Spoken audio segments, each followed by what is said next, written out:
This presentation is about Diego Diaz HP-41 plugin modules.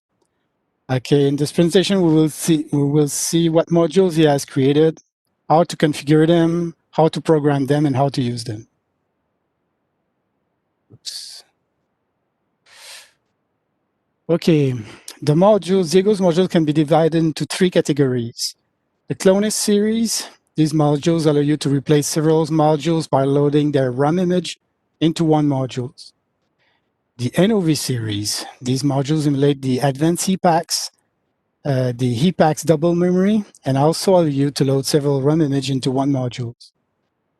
And USB-41 modules, we emulate the HP-41 original thermal printer by using a USB interface connected to a window application.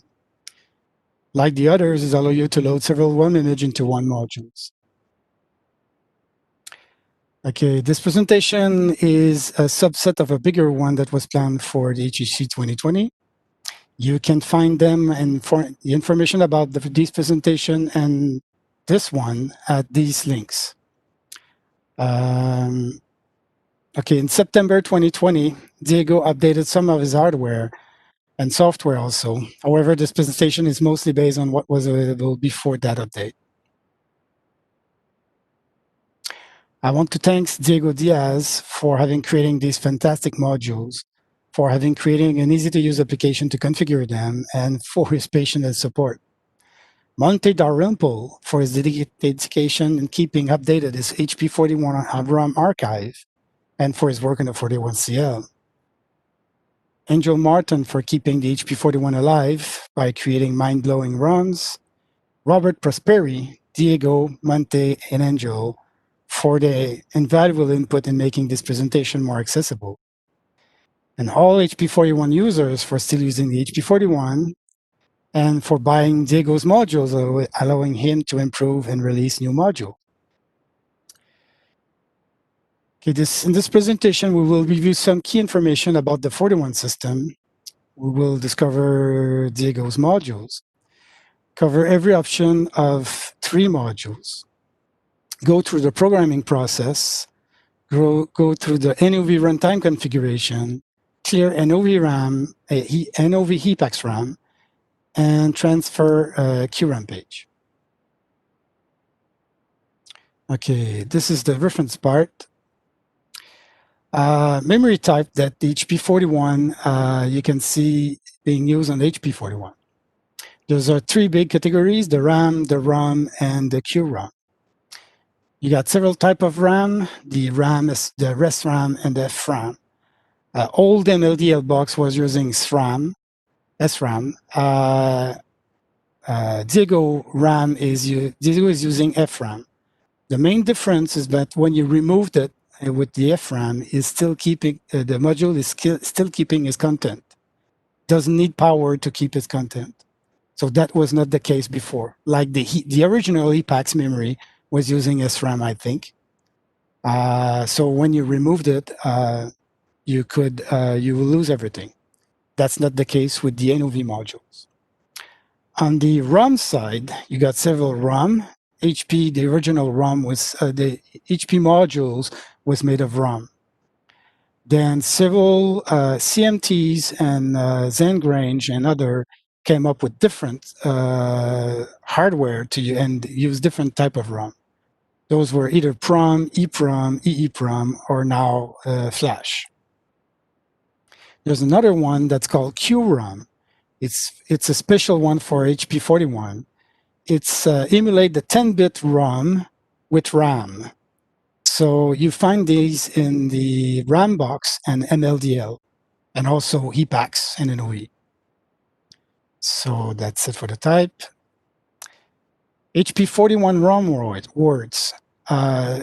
ROM are a native type of the HP-41. The type of access is direct. Each value is 10 bits. And you got 16-bit of addressing. That's 4-bit for page and 12-bit for code. That gives us 16 page of 4K word. It supports also bank switching for each 4K page. ROM page can be either statically or dynamically assigned to a page. A static page is a 4K, like the printer ROM, is a 4K ROM hardwired to page 6. Even though you're plugging the printer at the back of the HP-41, it will always be on page 6. Now, if you plug a standard ROM, it's going to use dynamic page assignment. So depending on the ROM, the page is going to, the port that you're going to plug it in the back of the 41 is going to be mapped to one of the 8 possible page. The RAM. RAM is different from the ROM in the HP-41. It's a peripheral for that, and so it's 56 bits and 7 bytes. You got addressing is 12 bits, so you could have 4K register, but for some reason only 1K is available. Does not support band switching, and the type of peripheral you find is, apart from RAM, is display, printer, card reader ones, and so on. So for the HP-41, RAM is a peripheral, is not its main memory. RAM is its main memory. Okay, the memory map of the HP-41. This is a template I use when I'm configuring Clonix or NoV modules to visualize where I put my RAM and see if there's conflicts. So you got 16 page. Got 16 page and 4 bench for each page. The OS doesn't support bank switching, so mainly you can get that from page 4 to page 15. Okay, the following slide will address a different ROM format. The first one is the EPROM ROM file format. That format is used by mainly EPROM boxes and some emulators. The 10-bit word is broken into 2 upper bits and 8 lower bits. And the 2 upper bits is merged with 3 others, upper 2 bits, to create an 8-bit value. And the merged bits in the value are saved in the U2 file. And then the lower 8 bits are saved into multiple L8 file with lower 8 bits file. The U2 and the L8 files get written to 2 or more EPROM, depending on the EPROM box. The ERAMCO ROM file format. This is different, again, a different file format. It was used by ERAMCO MLDL, ZPROM, and some emulator also. The 4 10-bit words are converting to 5 bytes. So a 4K word ROM is saved into a 5K byte files. The bit translation pattern, the pattern is shown here. Okay, you will see that different, well, they had a big play here. Everybody was thinking that the best form factor, so each one came up with different mapping 4 words to 5 bytes in the different ways. So the other format is playing with how the bits is mapped. Okay, the HEPAX ROM file format. Format is used by EPAX and emulator. Is 4 10-bit words are converted again to 5 bytes. Same as the before, and again, the main difference is how the bit is mapped here. Don't know why they choose a different file format, but again, padded ROM file format. That was it's mainly used on the PC. It's a format used by Clonix modules and NoV modules, the 41CL, NLDL 2000, and some EPROM boxes and emulator. The 10-bit word value is left padded with 0 to create a 16-bit value. So a 4K ROM word is saved into an 8K byte file. The bit transaction is shown here. So 2 lines here is equivalent to 1 line here, but it's left padded. Now the 41CL use some of the extra bit for internal usage. Here, those are the bits. That's the only one I know that I think is using those bits. MUD ROM file format. That's the ROM file format is used by the MUD file. So again, a different mapping, same things. 4K is converted to 5K. And you cannot find a MUD ROM file directly. That's a format. The file that you will see in the MUD file is here. The MUD file format is a meta file. You got a header, and then you can have up to 255 ROM in it. Okay, so this is used by MLDL 2000, DM41X, and some emulator. So basically, at the beginning of the file, you have that structure, and it's explained here a bit. And then after that, you know how much ROM it is in there inside. And for each ROM, then you have that structure that is followed by the number of ROM. And inside, you will have the name, the IDs, and the type, and so on. And here you're going to have the ROM that has been converted, was shown at the previous slide, the format. So if you want to have an idea of how does it look, the HPIL modules has that header. This is the header that the MUD file. You see that it's HPIL, the version, part numbers, and so on. And you got the categories of it, what it's a hardware, and you have the number of page 2. That's mean that you're going to have two structure following two module file structure here. So you got the module, again, IL printer 2E, the IDs, and the page is going to be assigned, the number of banks, and at some point you're going to have the 5K image here. And the other one will be the HPIL module itself. The first one was the printer. The second one will be the HPIL. And this one is assigned to page 7. And again, so that's basically the MUD file. LIF File Header. You see often that you got a ROM, but it's wrapped into a LIF file. So a LIF file it's for a logical information format. It has a header byte of 32 bytes, header length of 32 bytes, and the structure is defined here, and you get the type of the file here. It's used by different computers in the HP world, 71, HP75, the HP80s, and so on. But these are the type for the HP-41 that has been used. Those sites has more information about that format. Okay, HEPAX 4K RAM structure. I've started to reverse engineering to decode the structure on it. This is a work in progress. That's my next project, and I'm going to work on to finish decoding that. That's it. That's for the structures. Now, the histories of MLDL, EPROM box. There was a lot of there was a lot of person and companies that had created hardware for HP-41 platform in the 1980s. Of these, there's a couple of them. In 1981, Jim Diarra created the first EPROM box named HP-16K. Then in 1982, Lynn Wilkins published his MLDL1 design, and Prototech introduced their proto system in the PPC Calculator Journal. In 1983, ERAMCO released their MLDL and EPROM boxes. Jim Diarra introduced the HHP portable EPROM, and CMT announced their HPIL EPROM programmer. In 1985, W&W introduced several RAM and EPROM boxes. CMT introduced several CMT10 EPROM modules.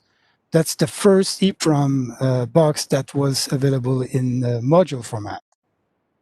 In 1988, Zengrange gave us the ZPROM, and VM Electronics gave us the HEPAX. In March 1990, HP discontinued the HP-41 platform, and after that, nothing that I knew of was released in the 1990s for that platform. At the beginning of 2000, the MLDL 2000 was released, I think, in 2005. Yeah, that's it, in 2005. and also Diaz start and release his own modules. Okay, the release, the Diego specific modules. The first generation of modules was introduced between 2003 and 2005. Those were the Clonix 41 Silver, the Clonix 41 Gold, the NoV RAM, and NoV 32. Then there was a gap because Diego was waiting for hardware to follow. And then the second generation of modules was introduced between 2008 and 2012. Those were the Clonix D, the NoV64, and the USB 41. Then in December 2013, the NoV64 release received a hardware upgrade and became the NoV64D. At the same time, Diego released a limited quantity, a Clonix 41 10th edition anniversary. And also the first generation of modules and the outdated NoV64 were discontinued. Now, in September of this year, due to lingering Windows 8 and Windows 10 drivers issue, Diego decided to change the USB to serial chip using USB 41 from Polyfic to FTDI. And he also released a new PIC programmer called PIC-Kit2, and that can be used for current product and maybe future ones. The new PIC programmer is a lot faster than the old one. The new PIC programmer takes what was taking the old one about 2 minutes now takes 5 seconds. Okay, this is all the modules that Diego has released with most of their technical the specification here. The modules are at the top, and then you have a summary here what each of these modules support. Now, if we look at the current module and we remove some, we keep only what's more important, you see that on the ROM side, all modules have 48K of flash, which translate into 12 pages of 4K. On the Clonix D and NoV64, these pages can be divided into 2 blocks. The active blocks is selected by odd even port sensing hardware on the Clonix D and through a control word on the NoV64. Also, remember that NoV64 and USB 41 use of some of these pages for their functionality, so it's lowering the available page for users. So each one will get, out of the 12 page available, will use 4 page for their own stuff. HEPAX emulation need RAM to work, so NoV64 has 64K of RAM that can be configured as 4 blocks of 16K or 2 blocks of 32K. All modules support page shadowing, which means that a physical RAM insert into one of the external ports will take precedence over Diego's module's loaded RAM. Other functionality are double X memory for Clonix D and NoV64, RAM box simulation or 41CY simulation on NoV64, and ROM page transfer for NoV64 and USB 41. And finally, the NoV64D has a split personality. It can be programmed to act as an NoV64 module or to act as a Clonix D module. So it's a 2-in-1 package for this module. Okay, so those are notes. Okay. Configuration utility, that's the main application that you will use to configure your modules. This 4.2 version allows you to configure current and past modules. The user interface is divided into multiple sections. Those are here, the red rectangle is where you choose which module you are configuring. The choice you make also decide what options are made available elsewhere here. The green rectangle are options that are related to the original Clonix 41 module only. The blue rectangles are options that are related to HEPAX RAM mapping and ROM image mapping. The pink rectangles here are options that are specific, like the 41C service module, 41CY emulation. And when we use a pink option, it automatically disables all the other options.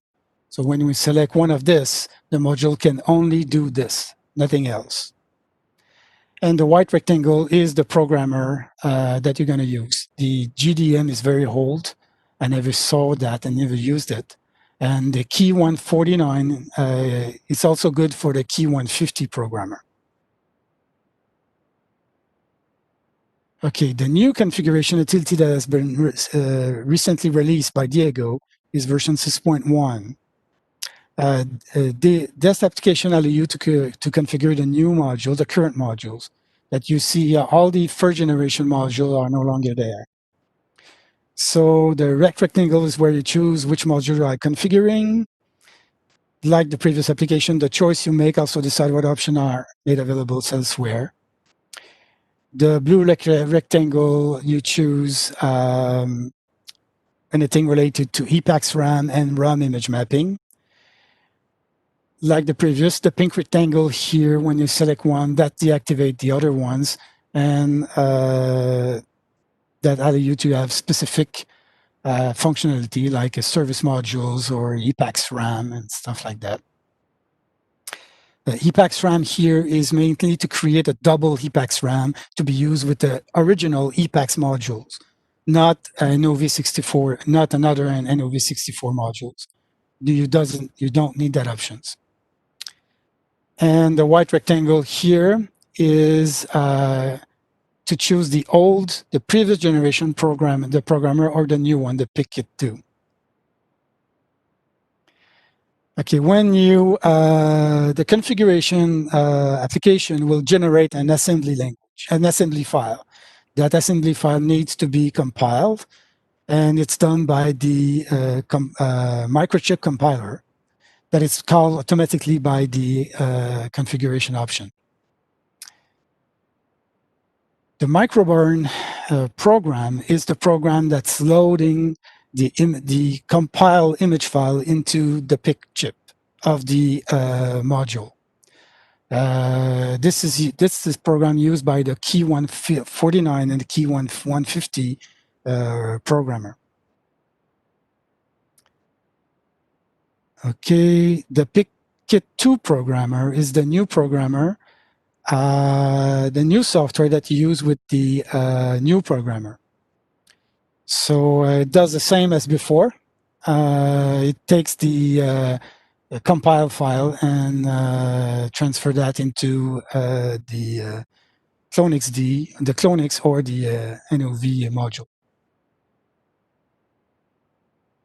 Okay, Windows Device Manager is it's a thing that you use when you want to find the COM port, either the FTDI or the prolific, in order to find normally the USB, in which port the USB 41 has been assigned.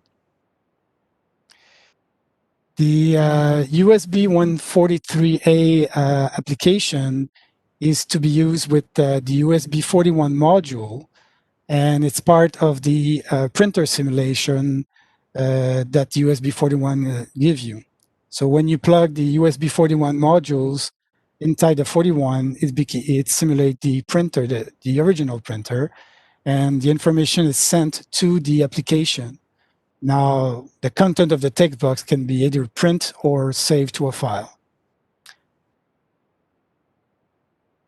The USB 41 page transfer utility is used to, with the USB 41, again, modules with a different configuration in it that allow you to transfer a QROM file or a ROM file from the HP41 to the PC or the PC to a QROM space. Okay, configuration, we're going to cover here the available modules from Diego, the Clonix-D, the NoV64D, and the USB 41. So for the Clonix-D, when you want to configure that one, the standard configuration is that first you must select the model type here. And then second, by selecting the Clonix D option. Then you must decide if you want the flash to be split in 2 blocks or unified. Here we're going to keep it split. Third, for each ROM you want to load, click on one of the file namespace here, and that will bring us the open file dialog. And then you select which ROM file name and press open. And that's done. You choose which page and which banks you want the ROM to be mapped. And you're going to do this over and over until everything has been loaded into the one or two banks, blocks. And then when you finish, you're gonna select the programmer, and then you press the proceed button.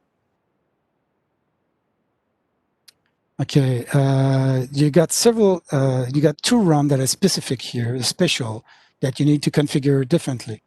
So in this, when you want to map the Advantage ROM, you're going to first select the Clonix, then you're going to select the Advantage. That will automatically here load the image at the good page and the good bank.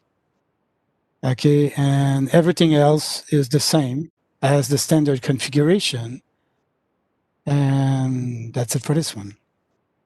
So for for the 41, again, you're going to select the Clonix D, select the 41 option. Again, it will select bank 1, page 4, and 5. And then everything else, the same as standard. For the 41C, you're going to select again Clonix D. You're going to select the 41 and then the CX option. The main difference is that instead of page 5, it's going to use page 7 because page 5 is already used for the time in the CX. Everything else is the same. Okay, now if you want to combine them, it's possible. So you're going to use the Clonix D, then the Advantage, the 41, and again, the other ones. Same thing again for the CX. Select Advantage, the Clonix D, Advantage, 41CX here, and then everything else is the same. DualX memory. This emulates a dual extended memory, so that will bring you a 41CX to 600 register, or a 41CV or C with the extended function memory to the maximum memory. So how to configure that is you select the Clonix, then select dual extended memory, select the programmer, and then do the proceed to follow the logic. It's possible also to have the service modules for the 41C and CV. Again, how you do this is you select the Clonix first, then you select the service 41, the programmer, and then you click on the proceed. That will generate the assembly compiling this, and you program that also after that. Same thing for the 41CX. So it's a Clonix D, service 41CX, the programmer, and then click on proceed. And for the Clonix D, you have a special option to have 2 modules in one. So you're going to do the Clonix D, and then you're going to load the 2 ROM images into the same module. And then you select the programmer and then you proceed. What will happen for this one is that it's going to use the port sensing technology of the Clonix D modules. So the service 41C ROM will be used when you insert the module into an out port, and the service 6 ROM will be used if you insert the module into an even port. So you have the same modules. You can test both calculators. Okay, that's all for the Clonix modules. Now we're going to go through the NOV64D configuration. Here, whoops, that's not good. What happened here? Okay, good. The NoV standard configuration.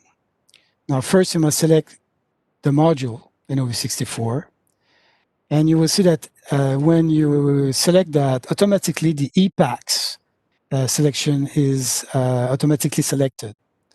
So when you do that, it's going to load 16K of ROM image into the modules. So that's you are left with 2 banks of 16K.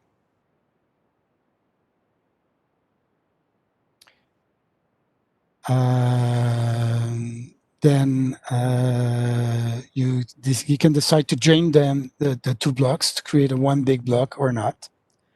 And then you select for each ROM that you want to load, you click on the on one of the file namespace. That will bring up the open dialog.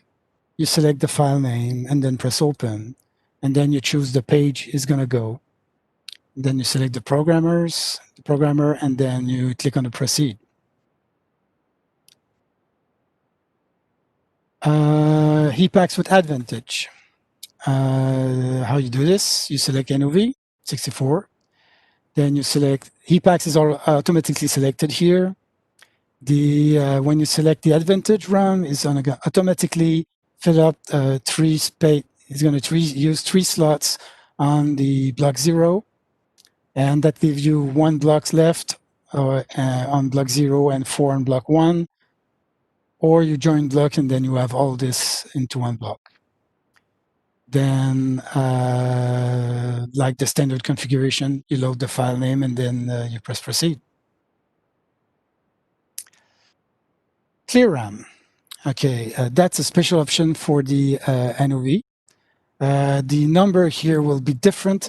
If you have the original NoV is going to be clear RAM 1, the NoV32 is going to be clear RAM 2, and NoV64 is clear RAM 4. That's because the original one has 16K, the NoV32 has 32K, and the NoV64 has 64K.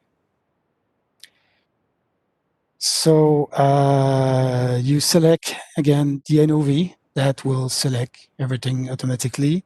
When you select the clear RAM, it's going to deactivate all the other. And then you select the program and you do proceed.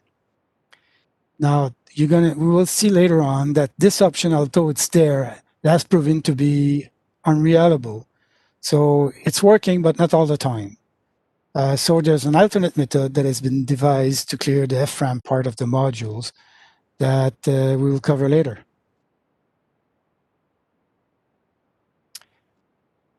Okay, HEPAX RAM. Again, this is to be used, this is to emulate an EPAX double memory module.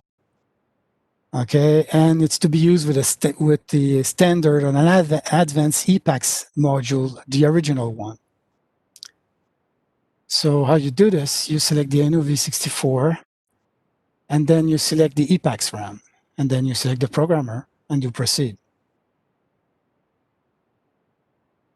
Now with the NoV64D, you can also emulate a 41CY and a Rambox 64. So how you do this, again, you select the NoV64, and then you select the 41CY and the programmer, and then you click on proceed.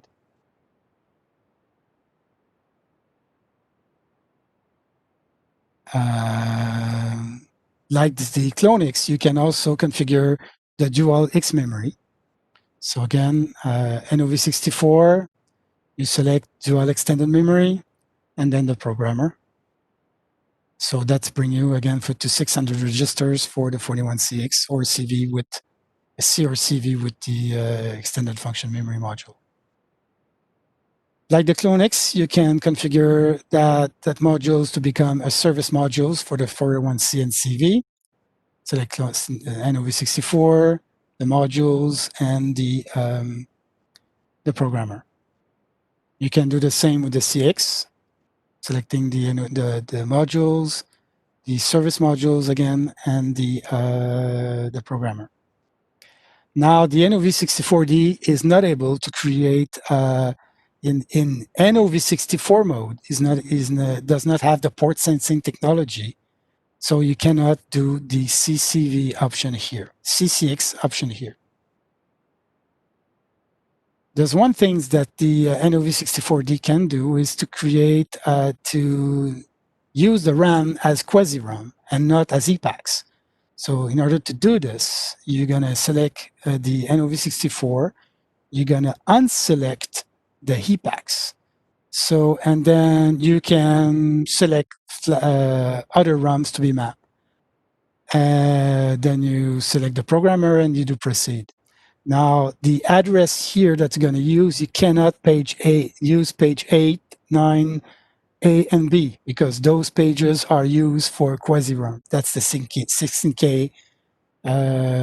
That's normally used by EPAX, but right now, since the EPAX ROM is not loaded, you can use it to hold.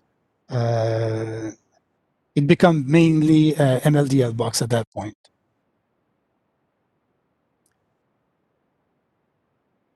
Okay, the NoV64D, the NoV64, and specifically the NoV64D, has a split personality. It can be used as a NoV64 NoV64 modules or as a Clonix D module. The hardware in the NoV64D has the same hardware plus the RAM chip of the Clonix D modules. So if you want to use your NoV64 as a Clonix D, you just select the Clonix D and you configure it as if it was a Clonix D, and it's going to work. Now, for those who has a 64 without the D, the port sensing technology is not there. So you have two choices. You got either keep the block unmerged. If that's the case, then the ROM that you select here must be also selected here. You have to have both sides with the same configuration, so that if you plug the module into odd or even page, is going to work. If you join the blocks, then you have more. You can have up to the maximum, the 48K available for mapping. Okay, that's all for the Clonix D. No, so for the NoV64, the USB41, it's mainly you have one option with to become the printer simulation. And for that, what you do is you basically select USB41. That will load here the ROM.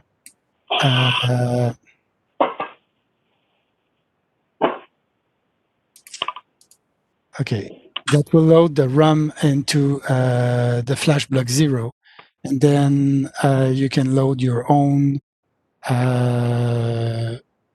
ROM image here and select the page and select the programmer and do proceed. Now these are for the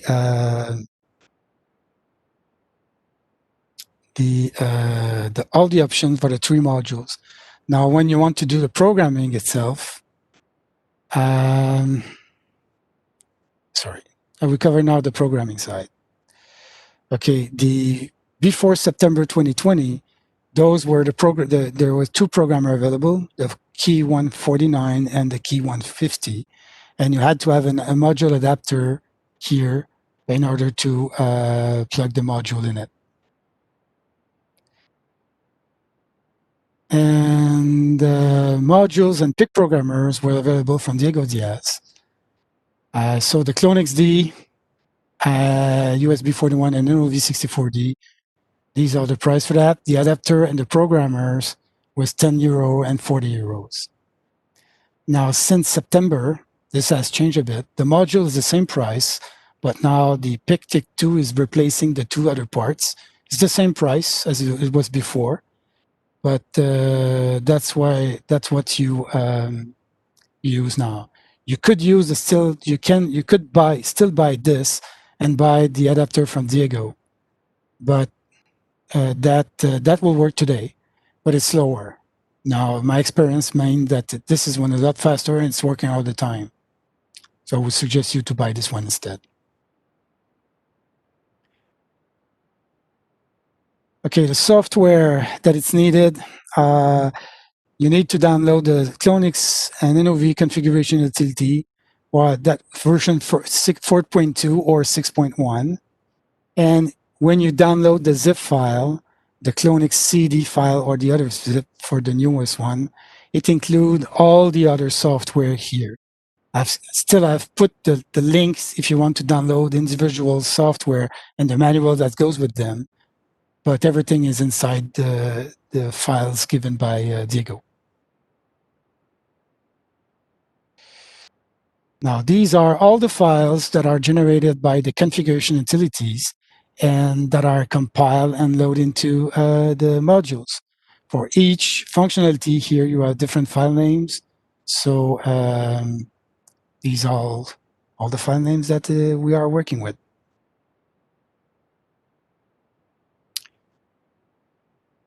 Okay, so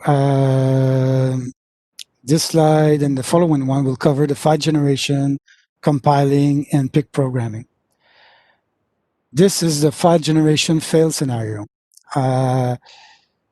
When your module configuration is complete and you press the proceed button, okay, it will call automatically the PIC assembler that will take the assembly file generated by the configuration and compile that into an IntelliX file. Now, sometimes, depending on what you do, you may select a configuration that is not valid. At that point, you will see that that dialog box with the red line here. That means that it has failed. It's also possible you're going to also have that if you are missing one of the file. Should not happen, but if that happens, that's what you're going to see. At that point, you have no choice to press the OK button. Okay, that will bring you the microburn application, and then you have to close it because you cannot programming because the file has not been generated, and you have to go back into the configuration application and see what you have done in order to generate that error. Now, for the successful generation, it's the same. You do the configuration, you click on proceed, then it's gonna create, it's gonna call the assembler. The assembler will work. You see that with the green bar.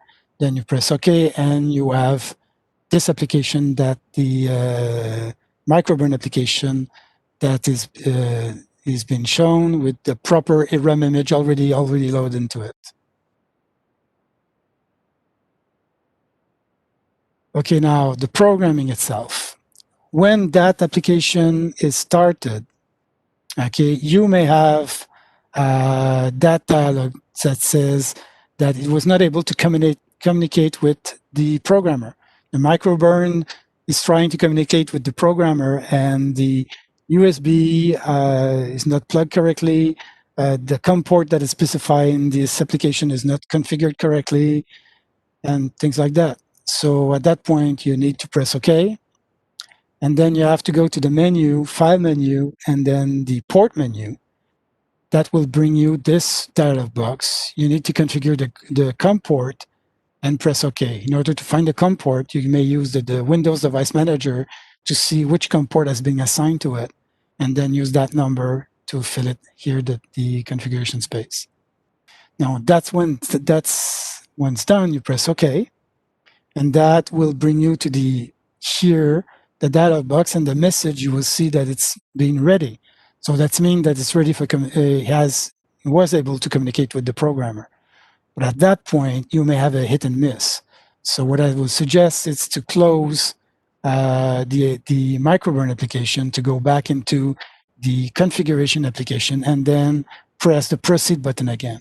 So we will do the reinitialization, the compilation, and the restart the microburn application, and normally that works all the time. Okay, the other scenario is that the module is not found. not inserted correctly, or just the connectors and something is not going well. So what will happen at that point?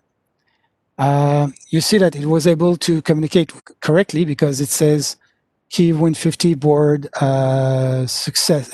He was able to access the board correctly. And then you insert the modules, and then you press program, because the binary file was already loaded. It's ready to be programmed. You don't need to load anything at that point manually. So you press program, and you may see that if the module is not inserted correctly, or there's a problem with the connector, you will see that it's not able to talk with the CPU inside the PIC chip inside the modules. So at that point, you could say yes, and then you will try to program, but I will suggest not to do this, and click on the no. That will bring you to, oops, what's happening here? Sorry.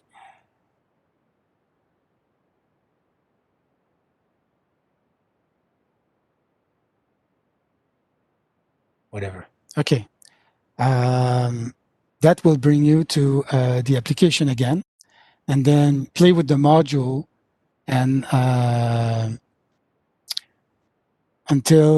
retry until it's working. At that point, if it's not working, it's possible that the connector is, you need to clean up the connector, or one of the definitive module is not touching it correctly, and you have to diagnose the problem at that point. Okay, the other scenario that's going to fail is that when the microburn is able to communicate, is seeing the chip, but for some reason is not able to program it correctly. Something happened in the middle of it.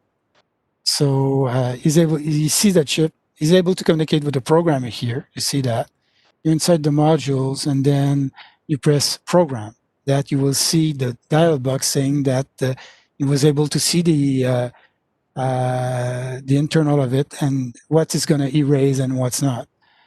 And at that point, you press OK, yes, not OK, but yes. And then he will go back here, and you're going to see the status changing when he's programming. At some point, it's going to fail, and then you're going to see that box here. And you have no choice to press the OK and to go back into this application. Now, at that point, again, you have to play with the adapter or the modules and retry. That's the only thing you can do at that point. Now, when it's working great, the microburn is started is saying the programmer. You insert the modules, you say program, you see the dialog box here with the yes, what it's going to do, and then you say yes. The status will change here, and you're going to see the progress bar here changing. And then when everything is working, you're going to see programming complete. Then you go back here to the microburn application, and then you close that application, and you go back into the configuration application. And you have a working module that is ready to be tested into your calculator. Okay, that's the programming part. Now, if you have ClonixD, you just plug it into the HP-41. If you if you have two blocks, you have selected, you kept the two flash in two parts. If you plug and you fill both blocks with different RAM image, when you plug into the out ports, you're going to see one set of RAM image. And if you plug it into the even port, you're going to see the other set of RAM image. Now, for the NoV, when the NoV64D, or NoV for that matters, is programmed as an NoV module, it does not use the port sensing hardware. It's configured with a control word. Now, we're going to review that. And that is done in runtime when the module is plugged into the HP-41. Now, the original NoV module was only had 16K of RAM. So there was no configuration. 16K was mapped directly to page A to B, and that was it. Now, when the Clonix 32 was released, then it got 32K, so 2 times 16K, so block 0 and block 1. So, but only one block could be mapped to the 41 memory space. So there was a control word that I was introduced to select which block is going to be active into the memory space of the 41. When the NoV64 was released, at that point you got 4 blocks. Now the NoV64 also added the possibility to emulate an advanced EPAX modules with the double EPAX memory at the same time. So you could either map one 16K or the whole 32K. Now you can use any blocks into the 2 mapping space here. So, and this is configured by the control word. So you can either have 4 advanced HEPAX or 2 set up advanced HEPAX with double memory at the same time. Okay, all modules, NoV RAM and NoV32 had 20K flash mapping. So that 20K, 4K, you could map into any page here, but remember that page A to B was mapped to with RAM in it. So actually, you could use it with port 4, 5, 6, 7, and C, D, E, and F. NoV64 doubled that memory to 48K. So you can have a 1 big block or 2 blocks of 24K. Again, it's going to be mapped here, and it's controlled by the control word. The control word, it's an address. The NoV32 and NoV64 modules has the ability to control where it's going to mapping its RAM and the ROM into the 41 memory. That address is at address 4100. So depending on what's the content of this, okay, you're going to map one blocks or the other. Any ROM memory editor can access that memory space, that memory cell. But since NoV64 has hexedit built in with the HEPAX functionality, normally we use hexedit. So hexedit, you enter the address 4100, and then you configure what you want to. Sylvain, yeah. 5 minutes. Oh yeah, okay, sorry. So NoV32, you can only configure 2 value here. NoV64D, you got a lot more configuration with RAM and ROM, and you got also some example here. The NoV64D has a crash recovery function. I have not tried it, but I think all NoV modules have that. Okay, and that's mainly when you're writing M code that you have used 1.4K to put your code in it, and or you have a 4K RAM corrupted, and it's locking up your calculator. And what you can do here, you put the calculator in off mode, press enter, you keep enter down, and you press on key twice in quick succession. When you do that, what's going to happen is that the ROM is mapped to the EPAX ROM is mapped to page C. The EPAX RAM is you cannot read from it, but you can write to it, and you can erase the content or modify what's need to be modified, and then you do a power cycle to go back normal again. And that will get out of locking when you do M code developments and stuff like that. Pad shadowing and QROM protection. All Diego modules has ROM shadowing, which means that when you plug a physical modules, it will always take precedence over the ROM image that has been put into the Clonix D or NoV module. And the QROM protection is fully support when you're using a 4-key RAM as a QROM. Okay, so I'm gonna go faster on this. EPAX RAM. EPAX, normally when you want to erase EPAX, the original EPAX was using SRAM. So in order to erase that RAM, you need to, you only had to remove the modules from the 41. In the case of the NoV modules, is using the FRAM memory. So you cannot, even when you remove it, it's keeping its data. So if you want to clear it, okay, you need to do it through either a program or you do it manually. The original way of configure it, do it, was to select the clearing option here and do the normal procedures of configuring, and then you enter the modules into the 41 without powering it up, and then after a time, you will see the message clearing OK. But we're seeing almost half the time we see no clear, and for some reason it's not working. So